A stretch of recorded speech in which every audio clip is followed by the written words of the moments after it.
Learning about the numbers 0 through 10. Times are changing.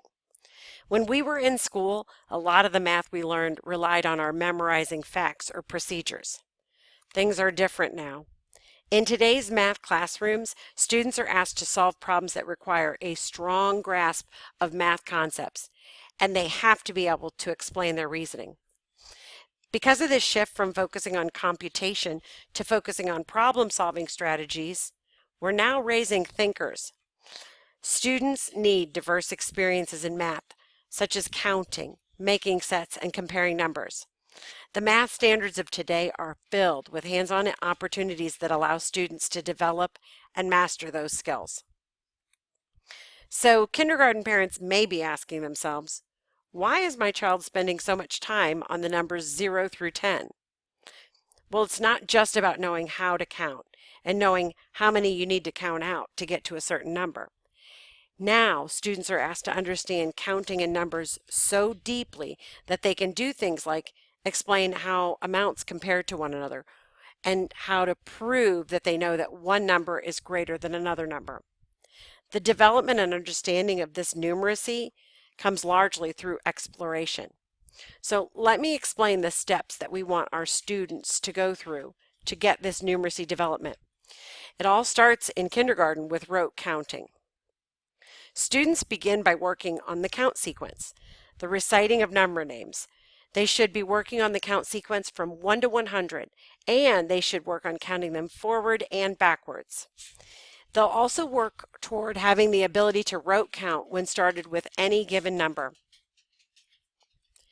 Next, we want students to develop something called one-to-one correspondence, or to be able to count as they point to one object at a time, using one counting word for every object while keeping track of objects that have not yet been counted. Another thing we want our students to do regarding one-to-one correspondence is to be able to match objects to objects. For instance, in this case, we have 8 carrots, and we'll match a rabbit to each one. Next comes something called cardinality. When students develop the understanding that the last number name said tells the number of objects counted, we want students to understand that that same set counted 3 different times will end up being the same amount every time. So students know that there are 6 in this set because 6 is the last number they counted.